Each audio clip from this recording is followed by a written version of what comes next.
Ne harrojmë të thotë se çdo mirësi e Allahut është një begati e tij dhe na ka dhënë neve falas. Asnjë pregje neve nuk ja ka paguajt Allahu Azza wa Jall syt që janë me miliona, se kush nuk jep me miliona. Gjuhën të ndëgjuarit edhe kështu me radhë. Anal me na, munal me menu me thonë një Allah, unë po jam falëndërues ndaj teje që më dha gjuhën, edhe nuk po përdori gjuhën në ato që ti dhëron tyja. Jo largona pasojave të gjuhës, si përgujimis, shpifjeve, rrenave, e kështu me radhë.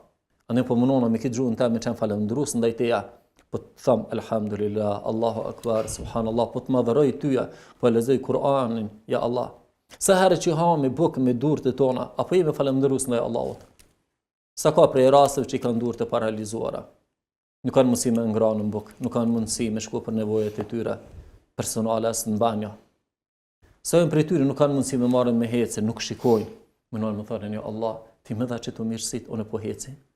Ti më dha këtë mërësin që unë i kam prind, që i kam grujën, që i kam fëmijët.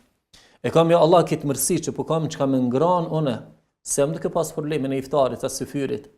A shumë prej rasteve duke truki derën, kuft, shoshatës bereqetit dhe shoshatëve tjera, njerëzve, hëgjallarve, bëmirsave, a ka dish me mdhanën. Andaj, a nuk kemi një falëndrus ndaj Allahu, se të rëhami, ushe me thanë, bismillah, alhamdulillah. Kër i veshme këtë teshe, me falëndru Allahun gjellë gjelaluhu, jetomi, mirë po këtu mirësi që ka i kemi, na nuk vlen me i pasen vetëm se për vetë vetën tonë. Për shembull hoxhas, që Allah Azza wa Jalla ka ndruar që kanë këtë televizionin. Që nuk i kish pas për shembull hi hoxhës me pas këtë mirësi televizionin veç për veten e vet me shfryzua. Për çka u jap hapësirën edhe të tjerëve. Andaj sa njeriu ngritet shkalla të larta të xhenetit, edhe bëhet bëmers, shkaku i të mirave që ja ka dhënë Allahu i ndan edhe me nevojtarët tjerë, i ndan edhe me të tjerët. E merrën veturën ja jap. E ka dy shtëpi e jap me qira edhe me një çmim shumë të lirë. Thot, kita të mirët e Zotit i ndan me tjerët. Në përiftare, në drejka, i ka 2-3 parë puc, e jap tjetrit, e ndihmon. Thot, e ka mirësitë Zotit. Edhe kjo çka është më rëndësishme, se njeriu kur nuk është falëndrues ndaj Allahut, atëherë Allahu është përbos, Allahu ja merr këtë dhunti. Sa i nimi për bizneseve, njerëzve të mëdhaj, thot vallahi kum dhan Allahu shumë ka dhënë për mirësi, po tash nuk jam duke i pasur. Pse? Shpesh herë gjua e tij ka thënë se është angazhimi jemi, lodhja e eme. Rreth që ka thënë se kjo është mirësia e Allahut që më ka dhënë mua, po unë po së do i këtë mirë. E sa ti më mirënjas në ndaj Allahut, Allahu na shton nga sa është garancë për Allah xhel xhelalu që ka thënë, fe in shakartum la azidannakum. Nëse un falenderoni ju mua, për çitu mirësitë që jam kum dhënë, unë do t'jap shtoj juve pasaj. E para nëse të jeton me mirësitë e Zotit, kur vi me flejt, me falëndru Allah në Zotit, nuk i e dhimbje, s'ki e probleme, e ki e sigurin.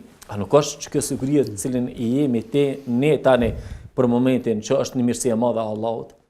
Ne po hamet lishë me familje tona iftari. Atje do thënë Gazze janë duke hangër iftarin në bombardima. Janë duke me të në gjymtyr në rrugë. Janë duke varrosin fëmijët. As i gjendje të ranë që nuk janë duke pasën siguri, se janë duke pasën këtë paqen ata. A nuk e kemi na këtë mirësi me falëndru Allahun xhel xhelaluhu për këtë mirësi që e kemi. Andaj gjuhët tona shpesh do të më thonë vallahi alhamdulillah Allah, ty të kanë madhërimi Allah, ty të kanë falëndrimi ja Allah, që më dha që të mirësi të shëndetit. Asnjë prej neve thash nuk i jep kamp me i shitin as durt, vallahi me miliona me të dhanën, apo jep kamp me nejte, apo jep durt me 10 milion, me këtë çmim. Edhe mos më e shfryzohet këtu në mirësit në rrugën e Allahut xhel xhelaluhu për të mirat e Allahut, është problem pastaj.